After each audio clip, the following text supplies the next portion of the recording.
Hello there. So I have finished here my mini-odyssey with the game Antietam 2 in their quiet fields.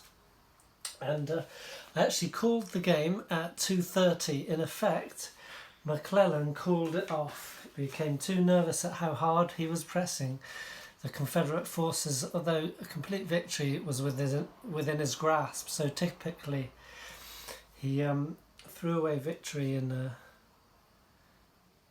jaws of defeat, or is it the other way around? But you know what I mean.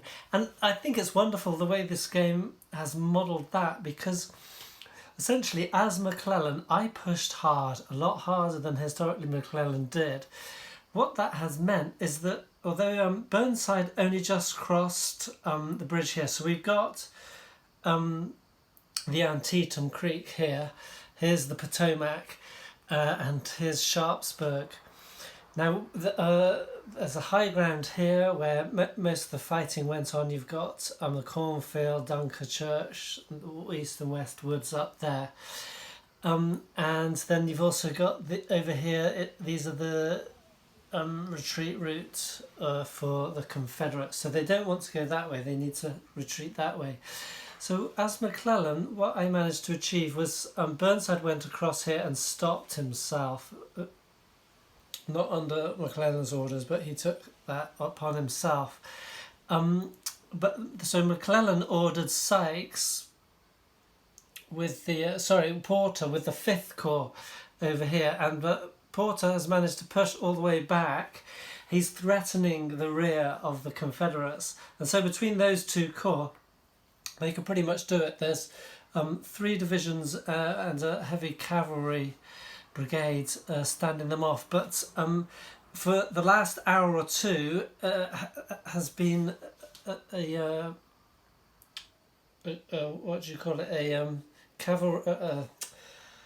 an artillery duel. And so what artillery the Confederates did have was eventually outmatched by the preponderance of Union artillery, and so that has been whittled down. So essentially what that meant was that I was firing at artillery units, which you can do rather than any of the infantry in their hex. So the artillery were exchanging fire, and Lee reinforced with some artillery here, so we've just got some more artillery moving up there, and probably it's that kind of movement that gives McClellan pause. But effectively, this Porter's corps is completely fresh, it's untouched. Burnside's is just slightly touched. And all these divisions here have taken a little bit of a drubbing. They're not... No one in the Confederates has come off untouched. Over here we have Sumner's 2nd Corps has been ordered forwards. They were moving around here, but there has been some panic, and in their flanking march the Confederate artillery was managing to push them back and cause disorder. But I think eventually in time they would manage that, especially if Burnside and Franklin with the 2nd Corps got the move on. Now Burnside eventually, he had been battling all day, so since 5:30 up to about 12:30, 1 o'clock, and then he got court stoppage because his corps is actually wrecked. It's slightly just recovering now because he withdrew many units, and he's been busy helping them recover stragglers. And the Confederates weren't at all strong enough to sort of strike on his wrecked corps and send it reeling back. The 12th Corps under Mansfield, he stopped himself early on, which is why McClellan urged up the 6th Corps to take over the role before McClellan himself could get up and urge on 12th to get back into the fight.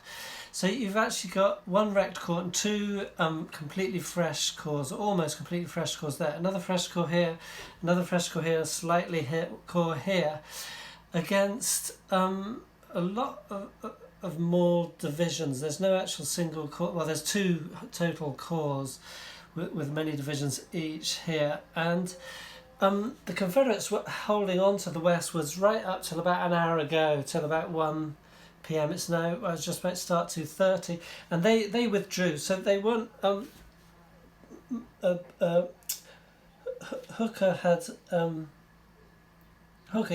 stopped.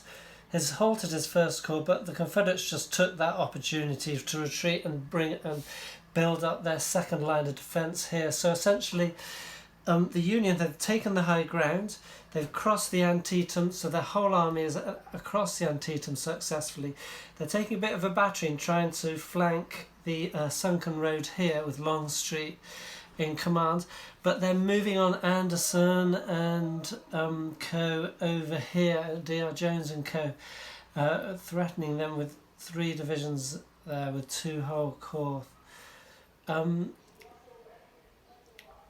And so essentially this is the last line of defence before Sharpsburg, and then these are desperately trying to hold the line of retreat for this line, and you've got Hooker holding out in the sunken road because it's an excellent position. He had a fair bit of artillery. This fair bit of that has been mauled now, and but if McClellan sorts himself out, these, instead of launching an attack on Longstreet's right, they will slip through the gap here at Boonesborough and can disrupt the whole rear defence here by sort of slipping through Sharpsburg.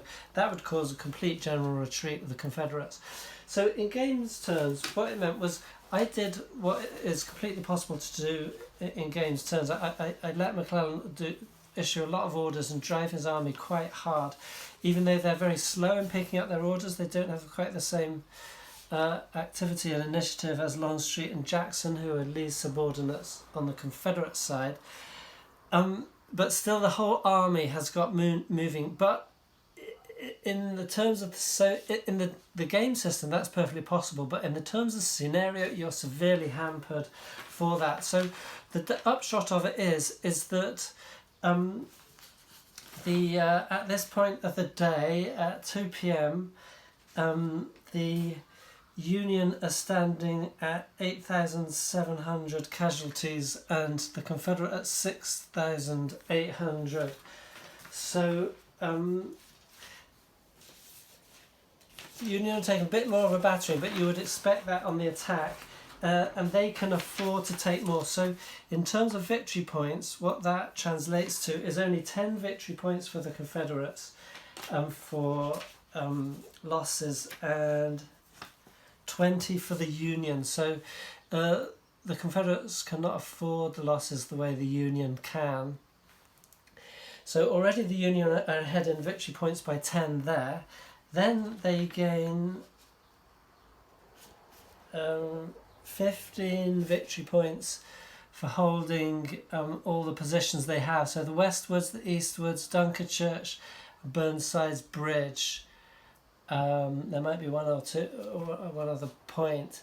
So they got 15 victory points for all of that, which gives them a total of 35 victory points against the 10 for the Confederates. So at 25 victory points at that flat, that would stand at a massive Union victory. However, the McClellan rule comes into effect here. McClellan, for every time he activates his commanders, he totals up points, and then according to the number of points at the end of the game, and I had ratcheted up 53 McClellan points, partly from activating everyone, partly also from having a fair number of corps activated at the same time. Every turn you have more than one corps activated at the same time, you add up 1 McClellan point for each extra corps, and you can see at half-hour turns that you're going to ratchet up a lot over the course of the day if you're not a lot more careful at that than me. So what that panned out as was 53 McClellan points deducted. So they translate straight into minus victory points. So we reached up at a minus 28 victory points in net, which is a massive rebel victory. So what that tells us, and I think it translates really well into the sort of reality, as it were, is that McClellan pushed and pushed and pushed, and then his resolve broke and he stopped. So at this point where the rebels are collapsing, but McClellan had just gone as far as his nerve would take him, and he calls a halt. As the Union player, I look at the victory point totals and I can see I have no way of getting a win at this point. I could perhaps take Sharpsburg, perhaps I could take these two, but I'm going to take a heck of a lot more casualties in it because the Confederates have managed to save quite a few guns. So even with the victory points from those, it will probably trade off in terms of victory points. Even if it gives me, say, 10 victory points addition net, that's still only going to gain me a minor rebel victory. So no matter how much I push as the Union now, I'm not going to gain a massive victory. McClellan is not able to take his nerve over that edge and seal the deal, clinch that victory, and once again he lets Lee slip away. And so I think the victory points, the way they're tailored, wonderfully simulate that kind of thing. Essentially what it means is it could either go two ways. You either act typically as McClellan in releasing one corps at a time, maybe two maximum, then halting them, then maybe releasing a fresh corps, and never sort of bring your whole army in action at once, risking everything at once for a massive victory. So you send one corps here, another corps here, maybe two corps, and then halt them, bring up two more corps and move around like that, which would, be a very slow deal, give the Confederates time to do something. So either you would act like that, you wouldn't ratchet up many McClellan points, and perhaps if you were a clever player you could get more or less to the point where I am now, which would, without too many McClellan points, that might have gained you a draw or a minor Union victory, I would predict. Or you do what I did and you go all out and push your rather sluggardly subordinates as much as you can, and then and hope to get a victory, quick victory, and when it isn't there you lose your nerve and you halt and you say, okay, there must be 10,000 more Confederate out there than I can see. I'm going to stop here and say I've done a good job. We crossed the Antietam, we'll get them tomorrow. And of course they disappear in the middle of the night to fight another day. So it's great. I think it brought out a believable result. The Union have gained a strategic victory, or I should say a tactical victory, in that they've won the battlefield, they've taken command of the battlefield, they've put the Confederates on the back foot, but they throw away the strategic victory in miscalculating Confederate strength and or ability vis-a-vis their own. And so that's how it ends. A very satisfying result to a very nicely crafted game. So it's been a mini-odyssey because the game system itself is not that complex, but I think the biggest part of the game is that takes the most time. I should say the biggest part is, well, there's one thing which I ditched some time ago, which was tracking the artillery. Each side, every artillery shot, you're supposed to reduce an artillery or add up an artillery point, and then you check it against the overall level. And I just figured out, at the rate that it's going, without every gun blasting every turn, they're going to have enough artillery ammunition till the whole end of the day. So I just ditched tracking that. That saves some time and effort. But other than that, it's trying to keep track of all this. So this is the main thing: the fact that you have your units on the board, and you say, okay, this unit's going to fight this unit or whatever. That unit fires at that unit. For the fact that you have to check several tables is not that much of a chore. You roll all the dice for it, so sort of 5 or 6 dice all at once of different colours, so you can just go down the flow chart of results if and when they occur. But things you have to flip the counter and check what its morale is at a certain point, or better yet, you don't need to flip the counter, but you have to go to the loss chart, check morale, check the number of losses, strike the losses off. And of course, when you're playing solo, you've got 2 sets, one for the Union, one for the Confederate, and you're sort of continually running up and down, checking the thing, and then you do some recoveries as well. So you might rub losses off, you add losses on, and so there's a lot of checking between the counters and the charts, which is what makes the game take a lot of more time, just because of that mechanical activity which goes on. It would take sort of less time, as I think, if you were face to face, because for a start you don't, you would each have one of these, and I'm sort of always going like this because I'm looking from one to the other as each side is fighting. Then the other thing was tracking these. This is the delight, is writing your orders, finding out when they implement and so forth, and then following them. But I started off with the Union orders here, the Confederate orders here, and so all the details mixed up. I ended up obviously separating them out, so Union and Confederate orders. But it still takes a bit of time to check. Every turn you have to check these, so you have to run through, see, okay, which orders stopped or being achieved or whatever, which order's still waiting, does it gain,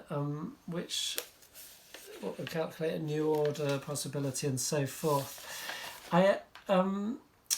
Lee and or his subordinates Longstreet and Jackson wrote out 10 orders in the course of the day. McClellan only 6, but that was 1 to each of his corps.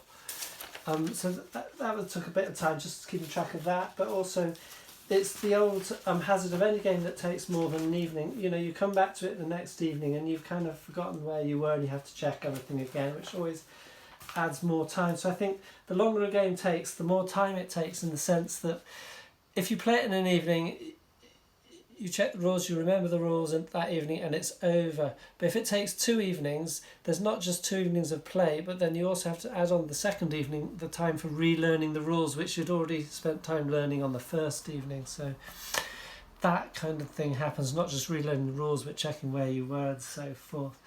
So there's that peril of extending the game time, and that's why it became an Odyssey.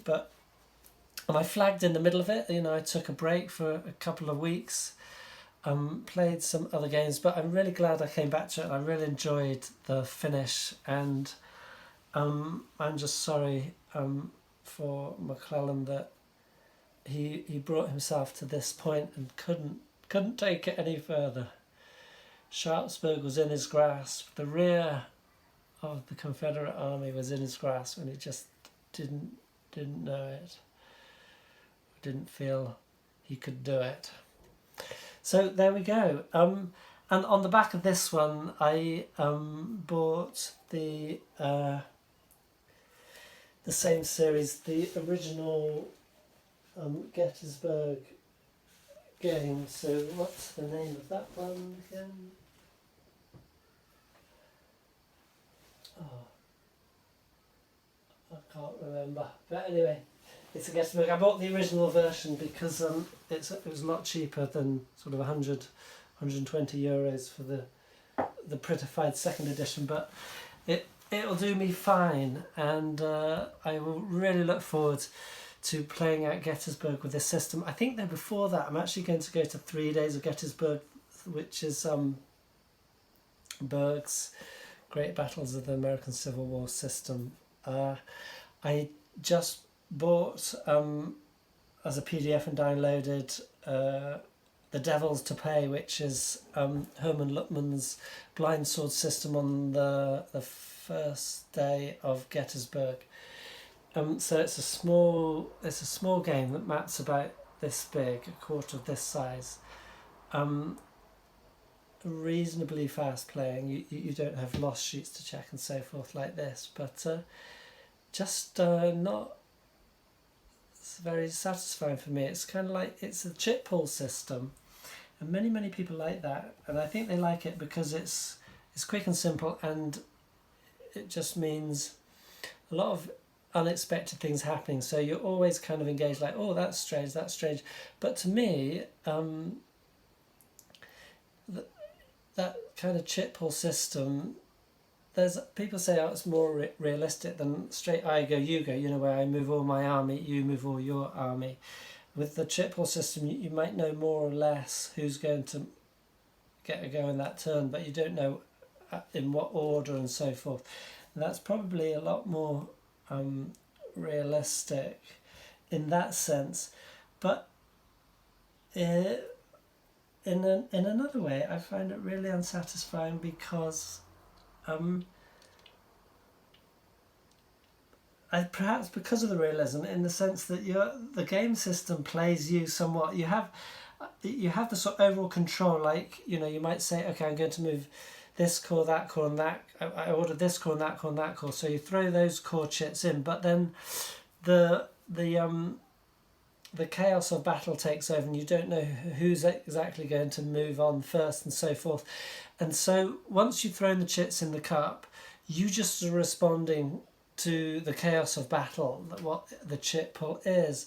So it becomes a very sort of responsive game, and all these impulse or chit pull games that are very responsive, whereby I move a segment of my army, you move a segment, or sometimes it's even, I move a stack, you move a stack.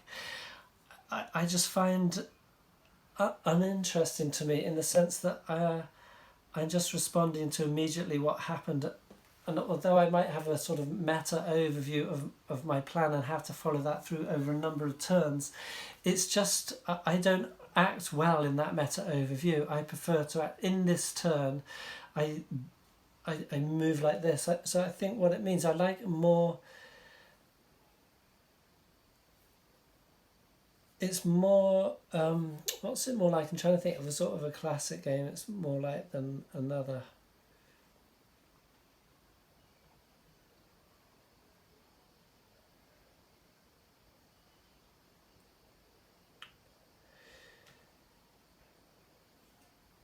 Yeah, I don't know. I just find it more intellectually satisfying, because although it might be completely unrealistic, but it's intellectually satisfying, I find, to say, okay, this is what I'm doing this turn, and I've done it. And then over to the other side. Now, what are you going to do about that? Then I move to the other side, or as I'm opposed, then I see what my opponent does, and he does something, and I go, that was interesting. How am I going to respond to that? And with these chit pull impulse games, it's more like, that happens, so I do that. Then this happens, so I do that. More like a game of Go or a game of chess, I suppose, in which you move one piece, then there's another piece, then one piece, then another piece. And it's very involved and sort of player intensive game, because you're involved at every point. But I like to take that step back and to kind of have this unrealistic grand view of things. So we'll do this and then you do that. It just has a more epic spoke, rather than when you're stuck in the nitty gritty, like bing to bing da bang da bing da bang da bing da bong, which doesn't grip me as much. So all that to say that the Devils to Play is, I think it's, I guess, a fine system, but it's very unsatisfying to me. I'm looking forward to some big clumsy monster like 3 Days of Gettysburg, or the original gamers of Gettysburg. So that's it for now. We'll see what's up next. Haven't really got any plans of what to video next. Probably nothing, or something very short, maybe a card game, war game, just a tidbit before we go away on holiday for the whole of August. So potentially I could record on that, but we'll see if I get any time or not.